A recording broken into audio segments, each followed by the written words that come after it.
الحمد لله نحمده ونستعينه ونستغفره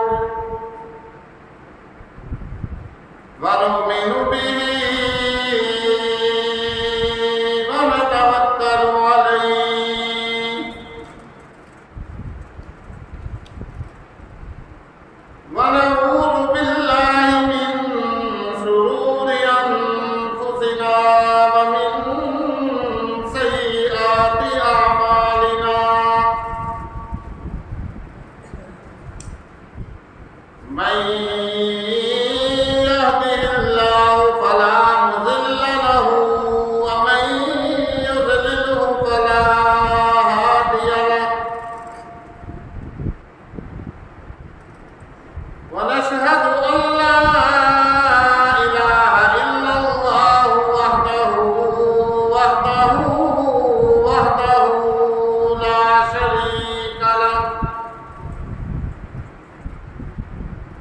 وحده لا شريك له ولا ضد له ولا ند له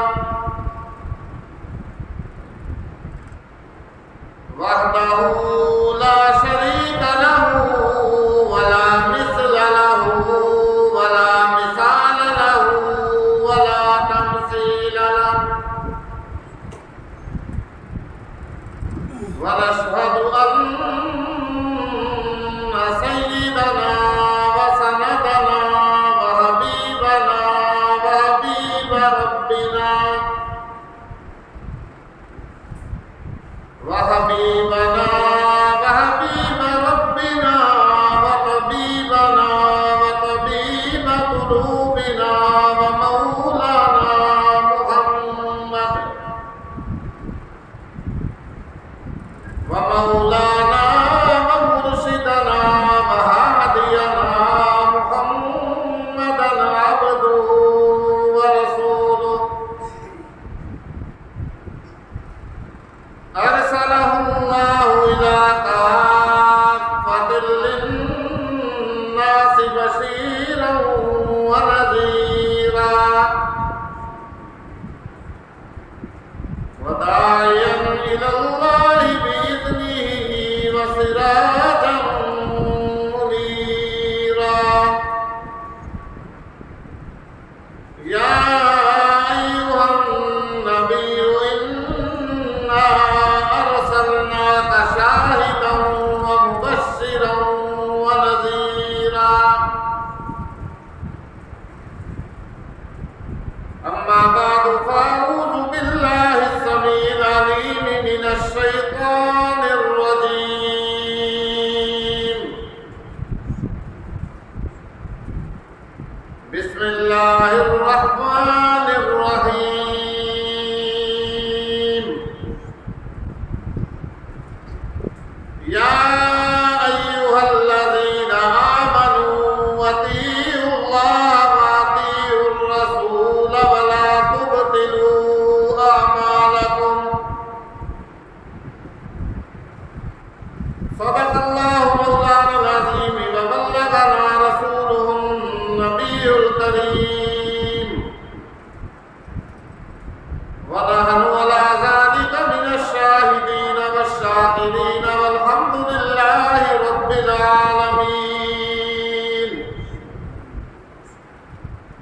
ربنا تقبل منا إنك أنت السميع العليم وتب علينا إنك أنت التواب الرحيم محمد کی غلامی دین حق کی شرط اول ہے محمد کی غلامی دین حق کی شرط اول ہے اگر اسی میں ہے کچھ خامی تو سب کچھ نامکمل ہے اگر جنت میں جانے کا ارادہ ہو تمامی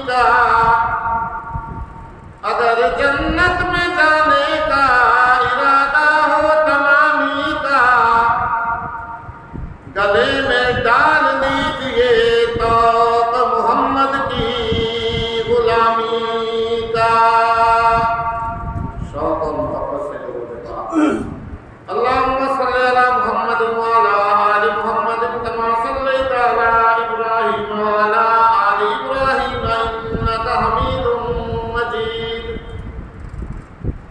اللہم بارک علی محمد وعلی آل محمد کما بارکت علی ابراہیم وعلی آل ابراہیم انک حمید مجید۔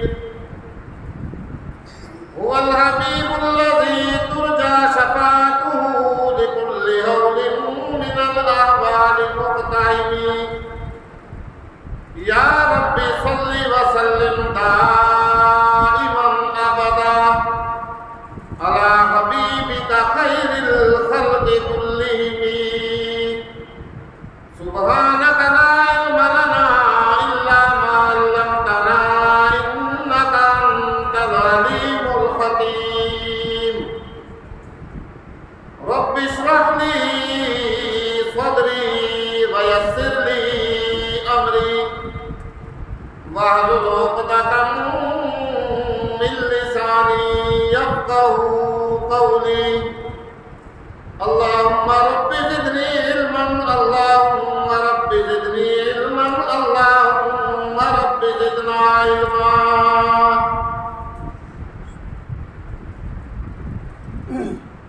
محترم و مکرم معزز سامعین کرام، انتہائی واجب الاحترام بزرگوں، دوستوں، عزیز طلباء کرام، کافی دنوں سے جمعۃ المبارک کے بیان کے سلسلہ میں آپ حضرات کے سامنے موت کی تیاری، قبر کی تیاری، حشر کی تیاری، قیامت کے دن کی تیاری کے متعلق گفتگو چلتی آ رہی ہے۔ اس ساری گفتگو کا لب لباب اور خلاصہ جو ہے وہ یہ ہے کہ انسان کو اس مختصر سی زندگی میں اپنے رب ذوالجلال کو راضی کر لینا چاہیے، اور راضی اس طرح کرے جس طرح کہ اللہ کے نبی صلی اللہ علیہ وآلہ وسلم نے ارشاد فرمایا۔ صحابہ کرام، تابعین، تبع تابعین، اولیاء کرام رحمہ اللہ تعالی نے اپنے اللہ کو اور رب کو راضی کر کے دکھلایا۔ آج پریشانی کا دورہ ہے، مصائب نے دنیا والوں کو گھیرا ہوا ہے، ہر انسان بے سکونی کی زندگی گزار رہا ہے، پریشانی اور غم کا دورہ ہے۔ قرآن کا مطالعہ کیجیے، تاریخ اٹھا کر کے دیکھیے، ہمارے سامنے روز روشن کی طرح ایک بات یہ آتی ہے کہ جب دنیا کے اندر کوئی بھی قوم پریشانی میں مبتلا ہوئی، بے سکونی نے ان کو گھیرا،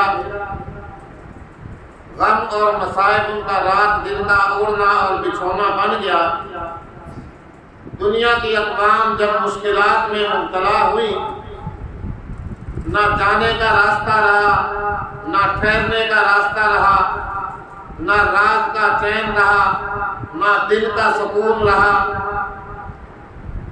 زندگیوں کے اندر بھی سکون نہیں، تو ایسی صورت جب پیدا ہوئی، ایسے حالات جب پیدا ہوئے، انہی حالات میں اللہ رب العزت نے انبیاء علیہ السلام کو دنیا کے اندر بھیجا۔ انبیاء علیہ السلام کو دنیا کے اندر مبعوث فرمایا، اور انبیاء علیہ السلام کا دنیا میں آنا محض اس لیے نہیں ہوتا کہ وہ آ کر کے دنیا والوں کو نمازیں پڑھوا دیں، حج ادا کرا دیں، زکوٰۃ دلوا دیں، عبادات کروا دیں. نہیں، یہ تو مقصود اصلی ہوتا ہے، یہ تو اصلی مقصد ہے انبیاء علیہ السلام کا.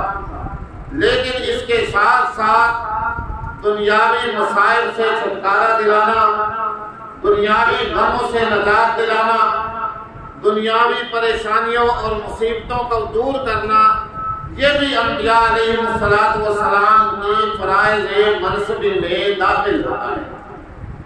یعنی دین بھی سکھلانا اور دنیاوی مصیبتوں سے چھٹکارا دلانا، یہ دونوں باتیں انبیاء علیہ السلام کی فرائض منصبی میں داخل ہوتی ہیں.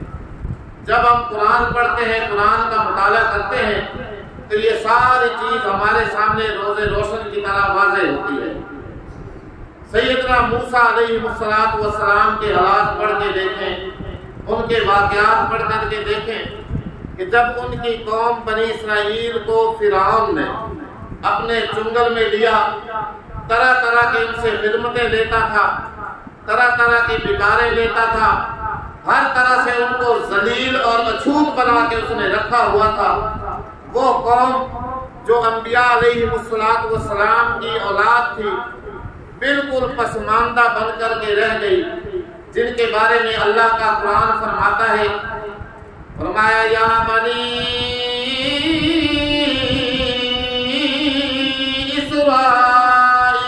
اسرائیل اذکروا نعمتی التی انعمت علیکم وانی فضلتکم علی العالمین.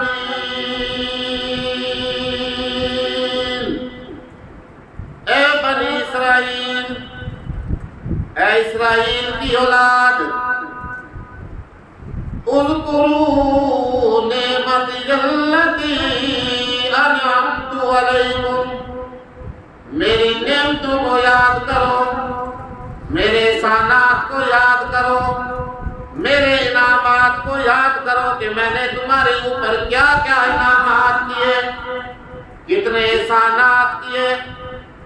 کھانے پینے کی ضرورت پیش آئی، اللہ رب العزت نے من و سلوہ اتار دیا. دھوپ میں سایہ لینے کی ضرورت پیش آئی، اللہ رب العزت نے سایہ دار بادل کا سائبان اوپر بنا دیا. کپڑے کی ضرورت پیش آتی تھی، جس طرح بچہ بڑا ہوتا جاتا، بڑھتا جاتا، کپڑے بھی ساتھ ساتھ بڑے ہوتے جاتے. میدان تیہ کے اندر، اندھیرے کے اندر روشنی کی ضرورت پیش آئی، اللہ رب العزت نے روشنی کا انتظام فرما دیا. اللہ فرماتا ہے اذکروا نعمتی التی انعمت علیکم، اے بنی اسرائیل میری نعمتیں یاد کرو، میرے انعام یاد کرو، میرے احسان یاد کرو. اور سب سے بڑھ کر کے میں نے تمام جہان والوں پر، تمام دنیا کے لوگوں پر تمہیں برتری عطا فرمائی، فضیلت اور بزرگی عطا فرمائی.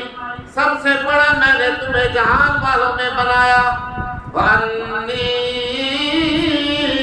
فَضَّلْتُكُمْ عَلَى الْعَالَمِينَ، اور میرا یہ بھی انعام یاد کرو کہ میں نے تمہیں دنیا جہان کے سارے لوگوں پہ فضیلت عطا فرمائی.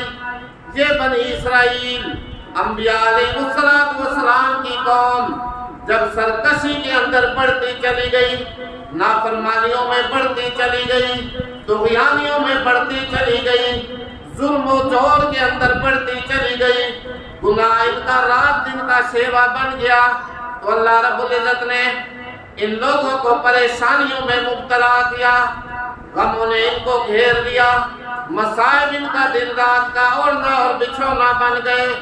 فرعون ان کے اوپر مسلط ہو گیا، فرعون نے آ کر کے ان کو اپنا غلام بنا لیا.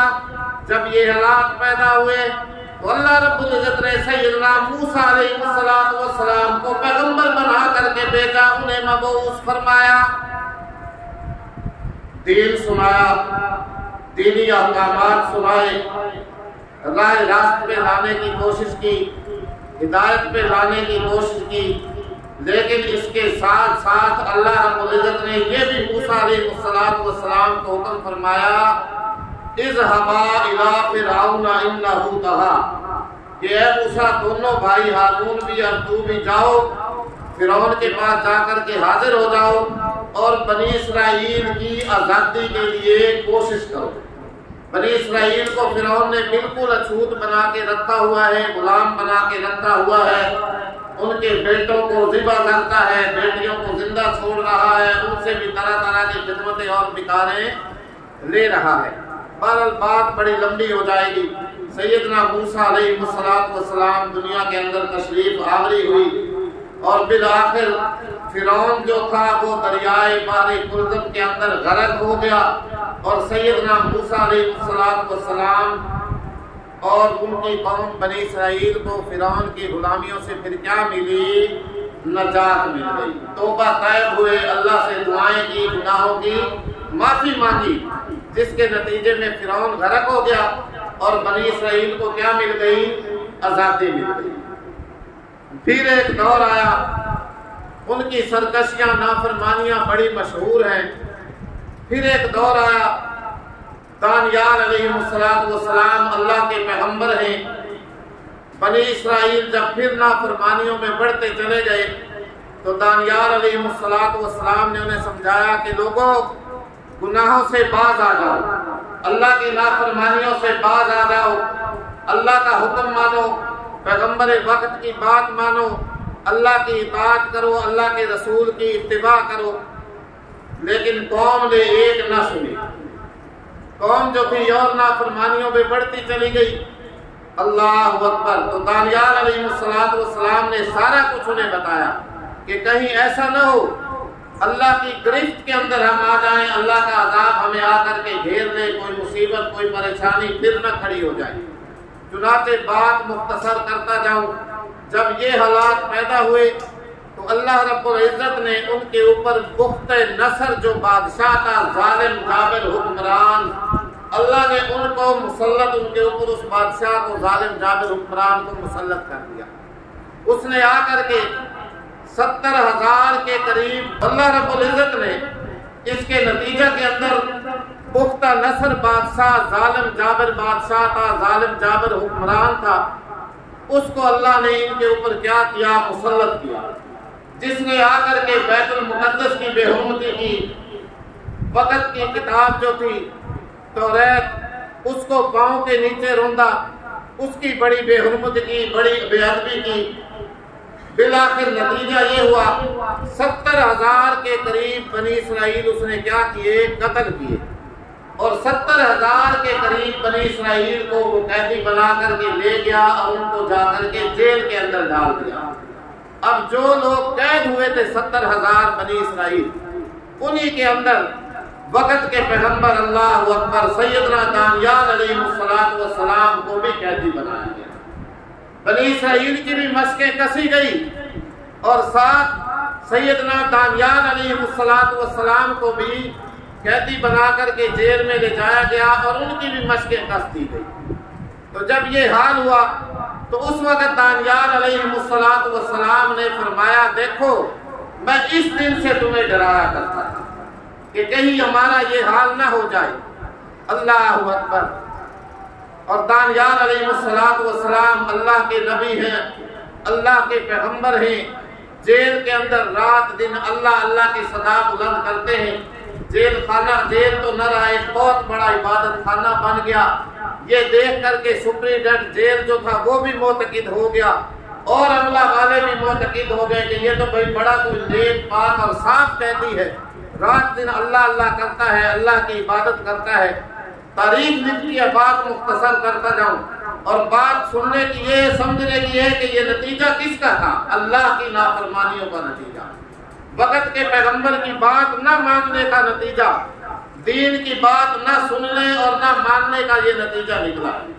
چنانچہ پھر سارے بنی اسرائیل جو قید تھے آ کر کے سیدنا دانیال علیہ السلام کی خدمت میں حاضر ہوئے اور عرض کی حضرت جی ہم اللہ سے سچی اور پکی توبہ کرتے ہیں، گناہوں کی معافی مانگتے ہیں، لہذا آپ ہمارے لیے اللہ سے دعا کیجیے۔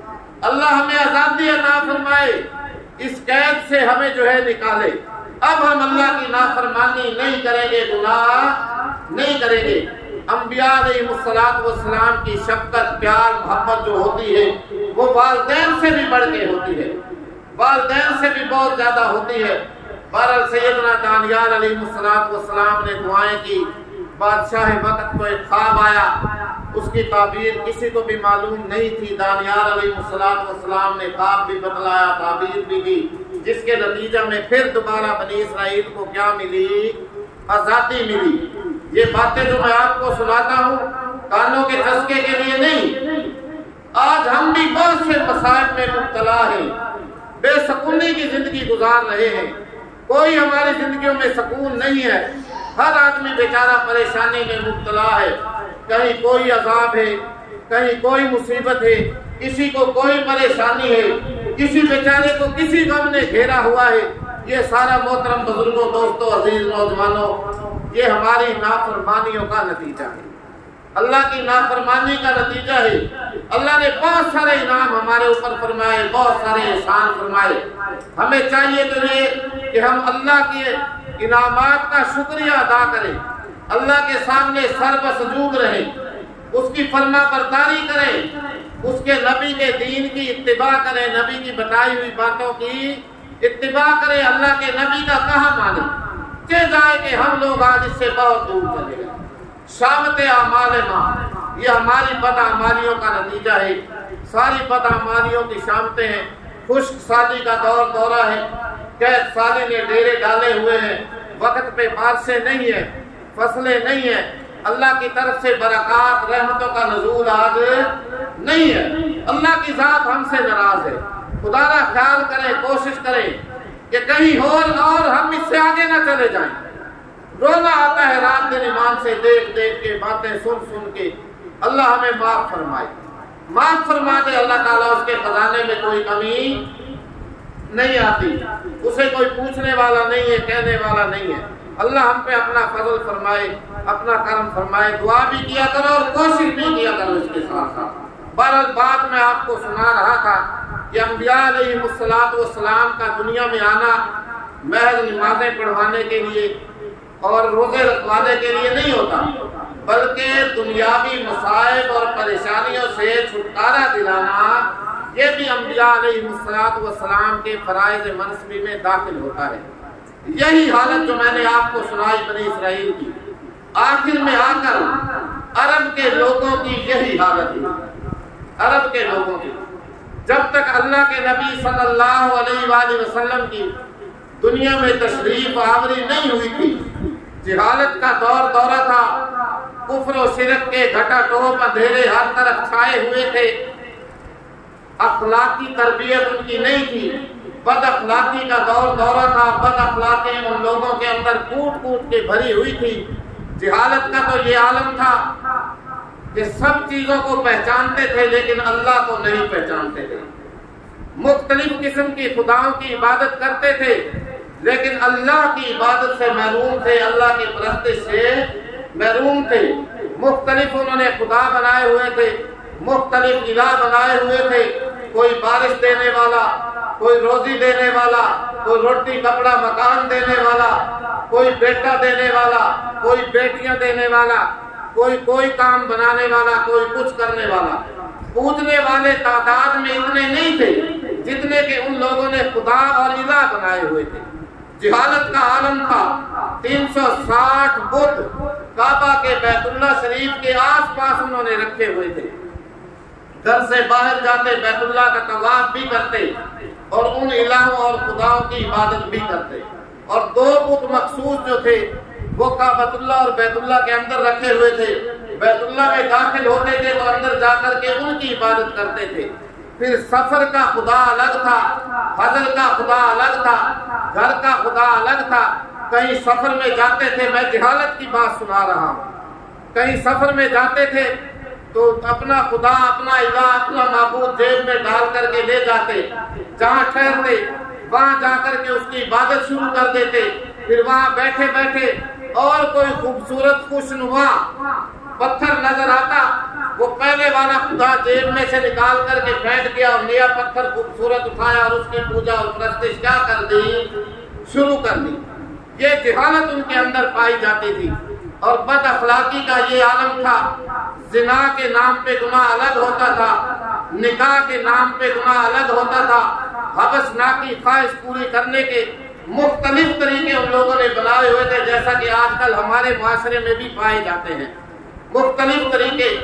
اگر کسی عورت کی شادی کسی بدصورت کالے آدمی کے ساتھ ہو جاتی تھی تو اس کو قانوناً یہ اجازت تھی کہ وہ بے محابہ بغیر کسی ڈر اور خوف کے کسی گورے اور حسن صورت کا جو جمال کا پیکر آدمی تھا، خوبصورت جو ہوتا تھا، اس کے پاس چلی جائے، جا کر کے اپنی خواہش پوری کرے اور اس کے نتیجے میں جو اس کے ہاں بیٹا یا بیٹی ہوگی وہ اسی کالے ہی بدصورت آدمی ہی کی اولاد کہلائے گی۔ پر بات لمبی ہو جائے گی۔ علامہ الطاف حسین حالی رحمۃ اللہ علیہ اپنی مسدس حالی کے اندر اس جہالت کے دورے کا نقشہ پھینکتے ہیں۔ اللہ اکبر، شراب ان کی بچپن پہ گھٹی کے دور پہ ان کو دی جاتی تھی۔ ڈکیتی، رازنی، چور بازاری، بدماشی، فحاشی، یہ ان کا رات دن کا مشغلہ تھا اور جہالت اور بد اخلاقی تھی۔ کئی کئی سو سال لڑائی شروع رہتی تھی اور مرنے والے مرتے تھے، جاتے جاتے وصیت کر کے جاتے تھے کہ دیکھنا میرے بعد لڑائی نہ بند کرنا، کہیں خاندان والوں کی ناک نہ کٹ جائے، میرے بعد بھی یہ لڑائی جاری رکھنا۔ 300 سال ایک لڑائی جاری ہے۔ جب تک اسلام دنیا میں نہیں آیا تھا، اللہ کے نبی صلی اللہ علیہ وآلہ وسلم کی دنیا میں تشریف آوری نہیں ہوئی تھی۔ علامہ الطاف حسینی رحمۃ اللہ علیہ ان کا نقشہ یوں کھینچتے ہیں، فرماتے ہیں قبیلے قبیلے کا بت ایک جدا تھا، کسی کا حبل تھا، کسی کا صفا تھا، یہ عزا پہ وہ نائلہ پر فدا تھا، اسی طرح گھر گھر نیا ایک خدا تھا، چلن ان کے جتنے تھے سب وحشیانہ، ہر ایک لوٹ مار میں تھا یگانہ، فسادوں میں کٹتا تھا ان کا زمانہ، نہ تھا کوئی قانون کا تازیانہ، کہیں تھا مویشی چرانے پہ جھگڑا، کہیں گھوڑا آگے بڑھانے پہ جھگڑا، لبیجو کہیں آنے جانے پہ جھگڑا، کہیں پانی پینے پلانے پہ جھگڑا۔ ایک کہتا تھا میں پہلے گھوڑے کو پانی پلاؤں گا، دوسرا کہتا تھا میں پہلے اپنے گھوڑے کو پانی پلاؤں گا۔ اسی بات پہ لڑائی شروع ہوئی، فساد شروع ہوا، قتل و غارت شروع ہو گئی، 300 سال لڑائی چلتی رہی۔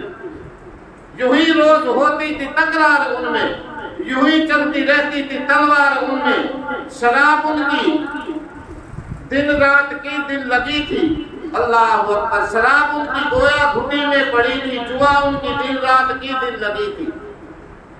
اور بات کیا تھی؟ بد اخلاقی کا اور عالم دیکھیے، اگر کسی شخص کے ہاں بیٹی پیدا ہو جاتی، بیٹی، اللہ اکبر، تو اس بیٹی کو زندہ لے جا کر کے وہ باپ اپنے ہاتھوں سے زمین کے اندر زندہ دفن کر دیا کرتا تھا کہ میرے گھر میں بیٹی پیدا ہو گئی، مجھے شرم آتی ہے، آر آتی ہے کہ میرے گھر میں میرا کوئی داماد کہلائے یا کوئی اور آدمی آئے۔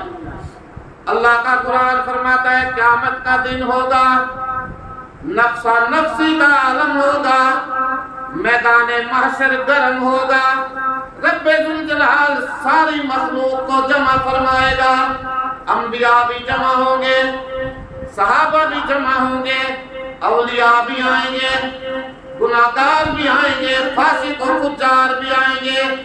قرآن کا 30واں سپارہ سورۃ التکویر اٹھا کر کے دیکھیے، رب ذوالجلال نے قیامت کے حالات بیان فرمائے، اذا الشمس کورت وَإِذَا النُّجُومُ انكَدَرَتْ وَإِذَا الْجِبَالُ سُيِّرَتْ وَإِذَا الْعِشَارُ عُطِّلَتْ وَإِذَا الْوُحُوشُ حُشِرَتْ وَإِذَا الْبِحَارُ سُجِّرَتْ وَإِذَا النُّفُوسُ زُوِّجَتْ۔ اگلی آیت پہ غور کیجئے، اللہ فرماتا ہے لوگوں موقع یاد کرو، وقت یاد کرو جب سورج لپیٹ دیا جائے گا۔ سورج کیا کر دیا جائے گا؟ جو آج ہمیں روشنی دیتا ہے، پوری دنیا کو روشن منور کیا ہوا ہے۔ بولو بھائی ہر چیز میں قدرت کس کی ہے؟ اللہ کی۔